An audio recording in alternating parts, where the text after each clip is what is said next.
we divide 203 by 5 in a long division method. So 5 times 4 is 20. On subtracting we get 0. So now we put down these 3 and 5 times 0 means 0. On subtracting we get 3. So now there is no any other number to put it down.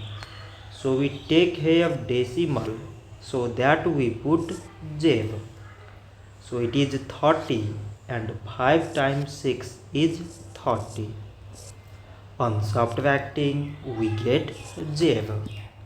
So 203 divided by 5 is 40.6. So this much for today and thanks for watching.